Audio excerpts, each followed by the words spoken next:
Hey there, it's Jim from Buyer Persona Institute. And today I want to show you exactly how our company is helping B2B marketers and sellers understand what your prospects need to know and experience to have confidence buying from you. Through a more contemporary approach to buyer persona research, I'm going to show you how to eliminate all the guesswork in your marketing so your strategies, content, and messaging are consistently on point in a way your competitors cannot match.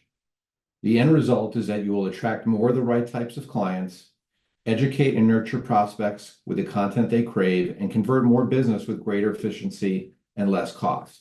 I don't want to waste your time. In this short video, I'm going to explain exactly what we do, exactly how we do it, exactly what we deliver, and exactly what the costs are. Why? Because I don't want to waste your time, so watch this short video before booking a call with us. I'd like to mention right at the start that if you want a buyer persona that looks like this, you've come to the wrong place. These types of buyer personas, based on fictional avatars that describe characteristics of individuals or roles, tell you absolutely nothing about how to influence their buying decision. So we don't do these. What I'm going to show you in this video is the antidote to these inadequate buyer personas. Now, everything I'm going to show you from here on out is predicated on one critical thing, and that is your prospective buyers are the experts. These are the people you're trying to influence, so this is where we're going to source the data to develop the buying insights you need to deeply connect with them and differentiate your solutions and capabilities. Only buyers can tell you their mindset and behaviors as they encountered a particular need or challenge, look for options to meet these needs, winnow down their choices, and made a final purchase decision. In a few moments, we're going to get into more detail about exactly how we're going to do that. Now, it's perfectly okay to get inputs from other sources, but there are significant shortcomings to relying on them. Your sales teams, for example, have a limited view of the full market because they only see the prospects and customers they interact with. And while they're great at developing relationships, they aren't trained to conduct the types of buyer interviews we need or detect patterns across a whole market of buyers. We also can't rely on inputs from just your own customers. Even if you have voice of the customer program, your customers only represent a portion of your market, and they have inherent biases because they already chose you.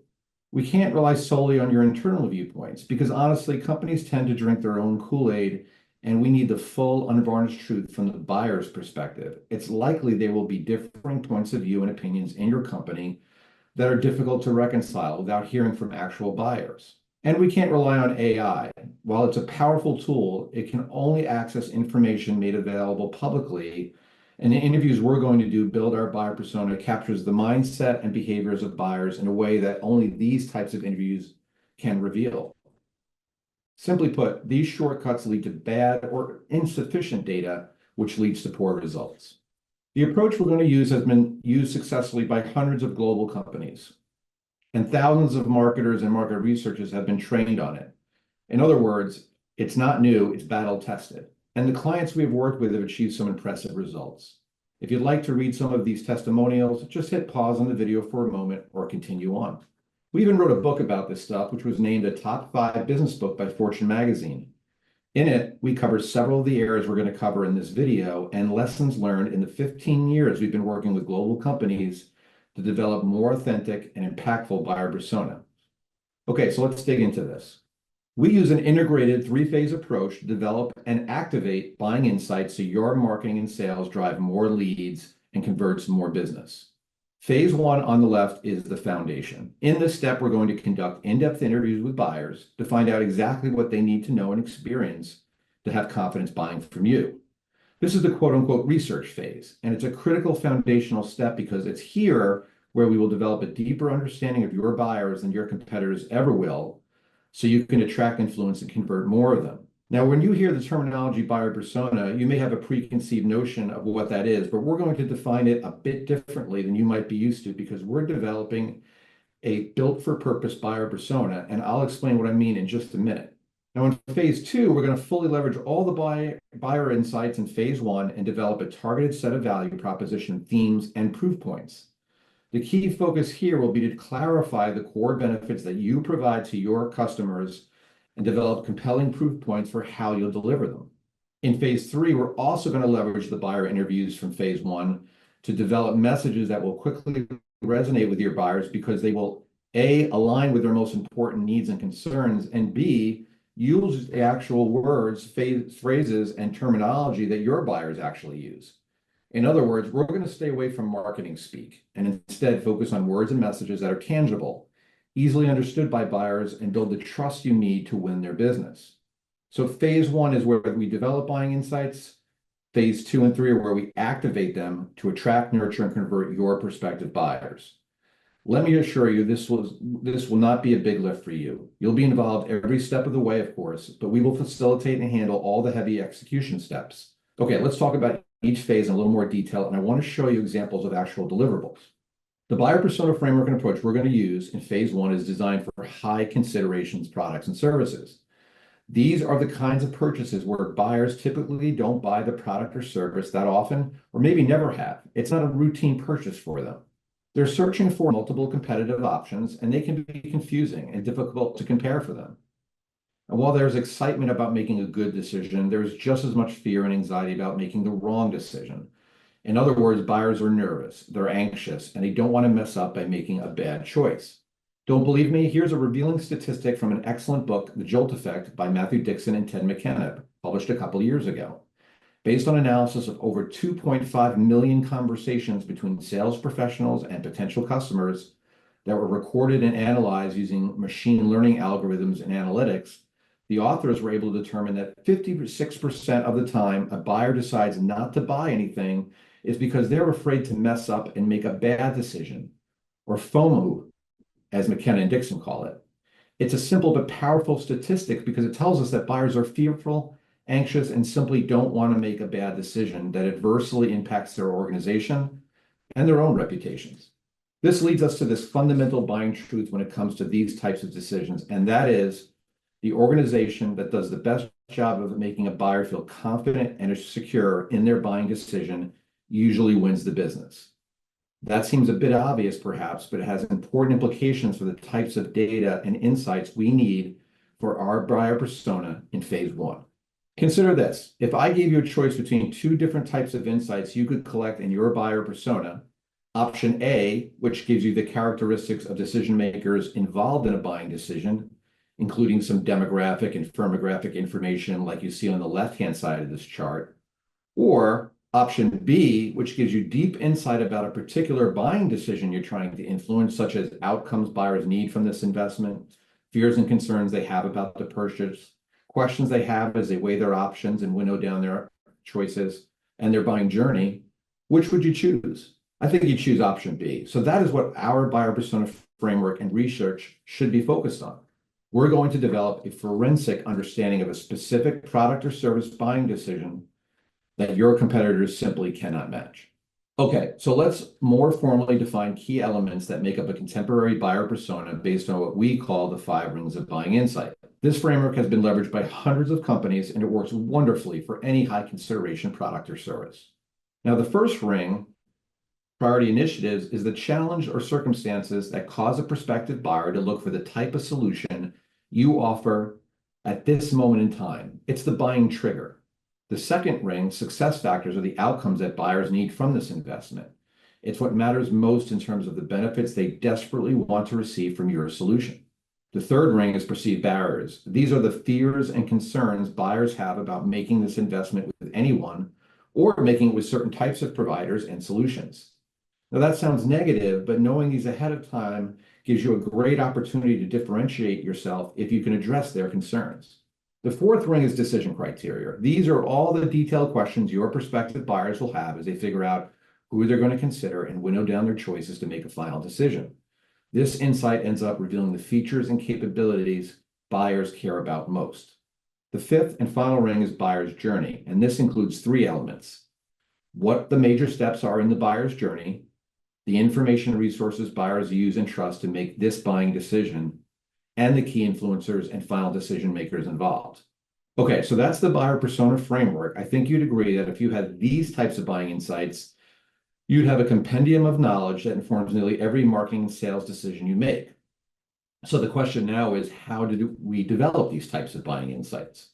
We're going to go directly to the source and interview actual buyers that recently made the exact same type of buying decision that you're trying to influence.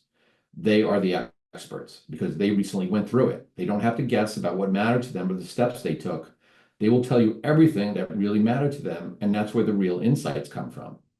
Let me define what I mean by a recent buyer because it's important. A recent buyer made the exact same product or service buying decision you're trying to influence in the past 3 to 12 months.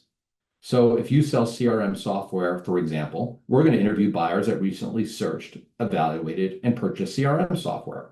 If you sell MRI machines, we're going to interview recent MRI machine buyers. You get the idea. The actual person we interview will have had significant involvement in that decision. In other words, they need to be on the buying committee and have firsthand knowledge of everything that was important in the purchase decision and their organization's buyer's journey. Recent buyers represent your full target market. So it includes those that did not consider you and chose a competitor, those that considered you but also chose a competitor, and those that considered you and picked you. And these are your current customers. We want to include a mix of these types of buyers so the buyer persona is representative of the full market you're targeting, not just your own customers that have inherent biases and provide only a partial view of the market. The simplest way to think about who we are going to interview is that these are the exact people and organizations you would want in your sales pipeline. So how do we identify the right recent buyers and conduct the interviews? We use a simple 3-step process that works. First, we'll do a 1-hour kickoff meeting with you and your key stakeholders where we'll define 2 things. Number 1, what is the product or service or solution category your buyer persona will be based on? And number 2, what is the target market you're focused on, whether it be a certain geo, industry, size of company, or any other characteristic which describes your ICP. From here, our team will develop a screening questionnaire to screen in the types of recent buyers we're looking for and screen out those that don't qualify. We will work with a few of our over 40 vetted global recruiting partners to do this. Our screening criteria and processes are very stringent because we have to find a person that has firsthand knowledge of everything that went on in the buying decision. This might be the hardest thing we do, but we're very competent at it because it's fundamental to the work that we do. Once a recent buyer is identified, recruited, and scheduled, one of our expert interviewers will conduct the actual interview, which typically lasts 30 to 40 minutes. I'll talk about what this interview looks like in a moment. I want to point out, we only need 1 hour of your time for the kickoff call during this entire phase. And we do not need customer lists from you or help recruiting. We source all the sample we need and do the screening and recruiting on our own. The interview itself is what we call the structured, unstructured interview. There is only one scripted question we use at the very start of each interview. Take me back to the day when you first decided you needed X and tell me what happened. From there, we methodically go through every aspect of the buyer's journey, from what triggered a buyer's need for this product or service at this point in time, to what they actually did to research solutions that might work, to how they decided to include or exclude certain solutions from consideration and winnow down their choices, to how they made a final decision and who was involved along the way. Now, the buyers themselves love doing these interviews with us because they are given an open, safe forum to tell us everything that really mattered in a decision that was very important to them. They are honest and detailed in their responses because we hang on every word and are constantly probing for greater understanding, which they appreciate. All of these interviews are recorded and then transcribed, and that becomes the quote-unquote raw data or source data we're going to use for all the steps that follow. Once these interviews are completed, we will look for patterns in the data across all of them to develop learnings across each of the 5 rings of buying insight. This is the forensic piece because we have an abundance of rich data to build real insight about your prospective buyers.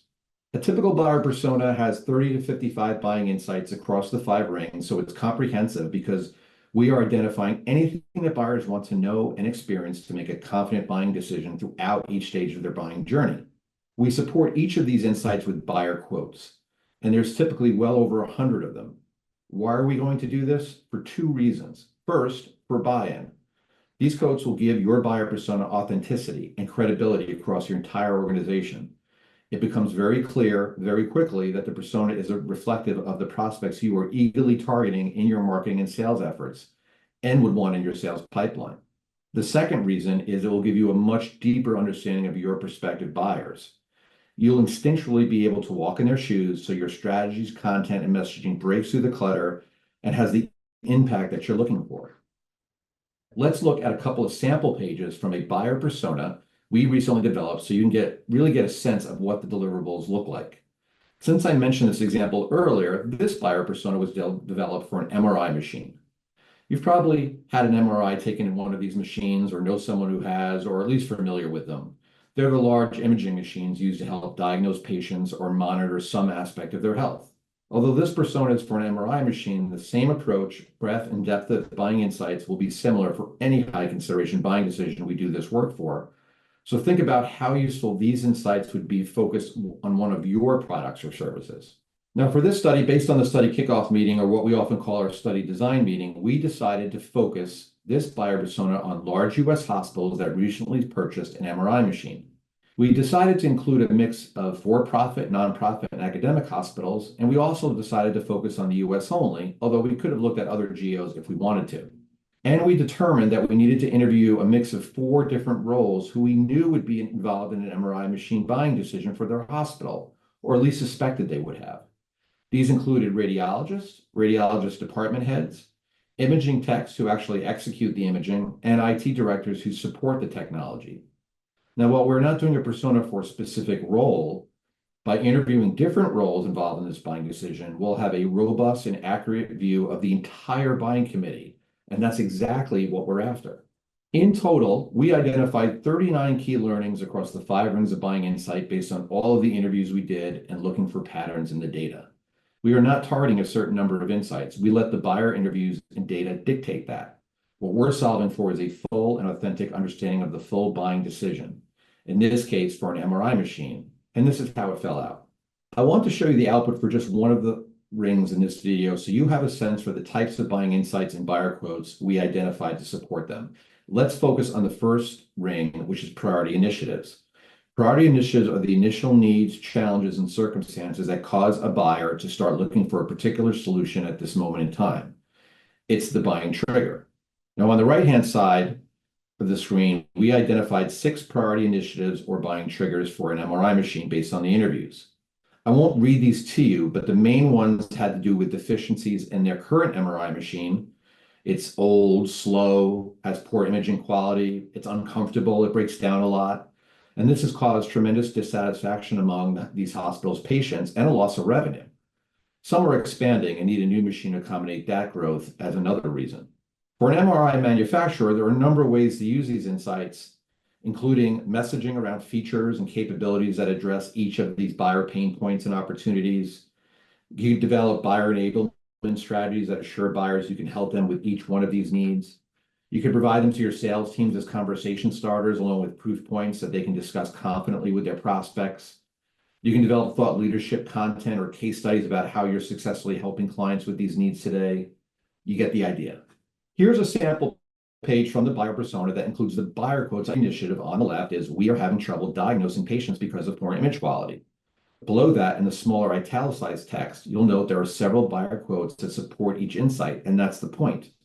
We are looking for patterns in the data where multiple buyers are pointing out the same or similar things. Each quote is from a different buyer, and we don't repeat them for any insight that we identify. To understand the value of these quotes, let's look at a single one from the first priority initiative insight about trouble diagnosing patients because of poor image quality. The buyer, a radiologist in this instance, told us in the interview, quote, the older machines are subpar, particularly the company A ones. Our exams were limited, which basically tells the doctor that we cannot be 100% sure whether this one thing over another. They aren't performing the diffusion weighted imaging that we needed. The quality of those scans was horrendous and impaired our ability to do things. Company A is known for not having good restrict diffusion weighted imaging, particularly in the abdomen. What did this single buyer quote tell us? Well, quite a lot, actually. First, Company A has a clear for us to know in terms of weakness we can exploit, particularly if our MRI machines have strong imaging capabilities. Normally, we reveal the actual name of the company in the quotes. It could be yours or a competitor's, but we're calling it Company A here just to show you this example. We also learned in this quote that their older MRI machines and poor imaging quality are creating real limitations of what they can do to serve their patients and generate imaging revenue for the hospital. As a marketer, we need to understand these underlying but critical pain points. Lastly, we learned so much about the words, phrases, and terminology that buyers use. And in this example, it gets pretty technical, as we can see, and that's good to know as we think about the content and messaging that will connect with prospective MRI machine buyers. So the point is, there are learnings in the buying insights themselves when we look across all the interviews, but there are real insights in the buyer quotes as well. Okay, let's pause and do a quick recap of the value you're going to get from just the phase one buyer persona research. First, you'll know with absolute clarity what your prospective buyers want to know and experience to have confidence buying from you. Two, you'll know who the key decision influencers are, steps in their buyer's journey, and where and how they consume information to make a confident buying decision. Three, you will have well over 100 authentic voice of the buyer quotes to mine for a deeper understanding of your prospects and how to connect with them.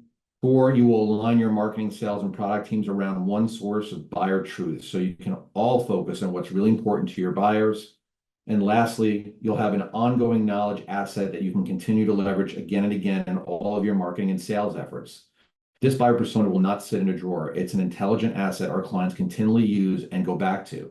If you stopped here and did nothing else but this first foundational step, you'd be well ahead of your competitors that simply don't have these insights, so cannot connect with buyers in the way that you'll be able to. And you've only expended 1 hour of your time we needed from you in the study kickoff, and no customer lists were required. If you've heard enough or are interested in partnering with us to conduct buyer persona research for your business, then please reach out to us. However, if you have a few additional minutes, I'd like to quickly take you through phases 2 and 3, where we'll work with you to develop compelling value propositions, proof points, and messaging based on everything we learned from your buyer persona. As with everything I've described to this point, your prospective buyers are the star of the show, and this is where we'll ensure their wants, needs, and concerns show up in your marketing and sales efforts. I know your time is valuable, so I'll go through these steps a bit more quickly. As a quick reminder, in phase 2, we're going to fully leverage all the buying insights in phase 1 and develop a targeted set of value proposition themes and proof points. And in phase 3, we're also going to leverage all the buying insights in phase 1, plus the raw buyer interview transcripts to develop messages that will quickly resonate with your buyers because they'll align with their most important needs and concerns, and will use the actual words, phrases, and terminology that your buyers actually use. Let's quickly review the approach we'll use in both phases and what the deliverables look like. Here's more detail on how we'll develop value props and proof points in phase 2. First, we will analyze all the data collected from the buyer interviews in phase 1 to identify 4 to 5 value proposition themes. These are the themes that are the most likely to resonate with your prospective buyers because they'll be based on the needs, goals, purchase barriers, and decision criteria that matter most to them. Once we determine the themes, we will facilitate a 2 to 3 hour virtual workshop with your stakeholders and SMEs to identify your unique and differentiated capabilities to deliver on your persona's expectations across each value prop. These are your proof points. Finally, once the workshop is complete, we will document the value proposition themes and proof points so your teams are prepared to rely on them as you implement your marketing and sales programs. Here's an example of a full value proposition theme from the MRI machine buyer persona study. Based on an analysis of the buying insights, it became clear that improving a patient's imaging experience and comfort is a top priority for hospitals and their imaging practices. This need showed up in several of the 5 rings of insight, including priority initiatives, success factors, and decision criteria. Once we identified that critical buyer need, we worked with the MRI machine manufacturers, SMEs, in a workshop to identify all the capabilities they have to meet that need and where they can best differentiate themselves. Based on that, we developed the following value prop: revolutionizing MRI comfort, advanced technology design for a stress-free patient experience. I won't read you the full value prop, but if you look at it, you can see the specific features and capabilities this manufacturer has to deliver compelling and differentiated value to its MRI machine prospects. We're also using words and phrases we know will resonate with buyers because we use the data from the buyer interviews to identify those that they themselves use when discussing an MRI machine and their buying decision. We identified 4 additional value props and proof points in a similar manner. Let's move to phase 3, message creation. Here, we use human intelligence and AI to analyze the interview transcripts from the first phase to identify words and phrases that buyers use to describe their buying journey and mindset. This analysis will reveal a term that is most likely to resonate with buyers clearly and quickly because it's language they use themselves. Then we're going to combine our deep understanding of buyer needs from phase 1 and 2 and the words and phrases buyers use to generate a series of messages you'll be able to leverage immediately in your marketing and sales efforts. For example, using the raw data from the MRI machine buyer interviews, we determined a set of words and phrases that are the most likely to connect with prospective customers. You can see some of them listed here. Words and phrases such as image quality and patient throughput are common vernacular that's used by MRI machine buyers, so we can be confident they will be well understood and resonate with them. We provide definitions of each as well, so there's no confusion about what each refers to. You can use this database of words and phrases whenever you're creating short or long-form content. In the final step of message creation, we'll intersect the words and phrases that buyers use and prefer with their most important needs to develop messaging concepts. Here we see an example of 4 messages we developed for the MRI machine manufacturer. There were others in addition to this, but it should give you an idea of what to expect.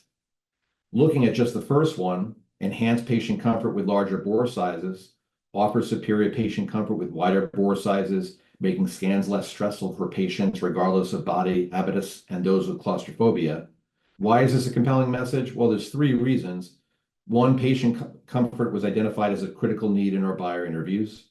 2, bore size, or the size of the hole you enter into the MRI machine, was identified as a feature buyers evaluate and associate with patient comfort. And 3, patient comfort is linked to reducing their stress, particularly for certain types of patients or those who are claustrophobic. And because we sourced all of the data that went into this message from the buyer interviews, we know with complete confidence they will resonate with them as they figure out which MRI machine providers they're going to consider and evaluate their options. Okay, we just got through a lot, so let's quickly summarize the key benefits of completing all 3 phases of this work. First, you'll have knowledge of value props and messages you need to attract, nurture, and convert more buyers. You'll also lower your marketing and ad expenditures because the investments you make will have greater impact. You'll align your entire organization around one source of buyer truth, no more guessing or relying on hunches or vibes. And you'll have a knowledge asset you can continue to leverage again and again. This is not something that's going to sit on a shelf. You'll continue to reference back to it. The timeline for all this work is 10 weeks, with your buyer persona typically delivered in week 8. The phase 1 buyer persona research will take the longest because it's here we will find, screen, recruit, interview the buyers, and develop the insights we need to develop your buyer persona. Finding and interviewing the right buyers is the critical foundation, and we'll get it done, but it does take a little time to accomplish. Phase 2 and 3 go much quicker, and we can execute these steps in parallel over a 2-week period typically, or we can do them sequentially if you prefer.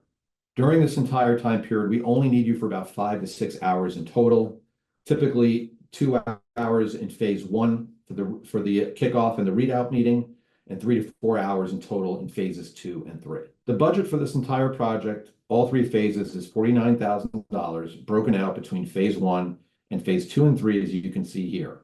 This assumes we'll complete 10 interviews as part of the standard buyer persona research deliverable, but we can do more if desired, and we'll work with you to figure that out. Based on our experience, 10 is the minimum we need to have enough data to identify the patterns that result in the buying insights that will be part of your buyer persona. After 10, we typically get diminishing returns. Please note, this is a 20% discount off our regular price through the end of 2024, so we hope you have an interest. You'll be able to act soon. I hope you found all this information useful. If you'd like to book a call with us, just click on the link at the top. And here's some additional ways to get in touch with us through our website or by contacting me, Jim Kraus, directly via email or LinkedIn. Thanks for your time. We appreciate it and really hope to have the opportunity to partner with you soon. Take care.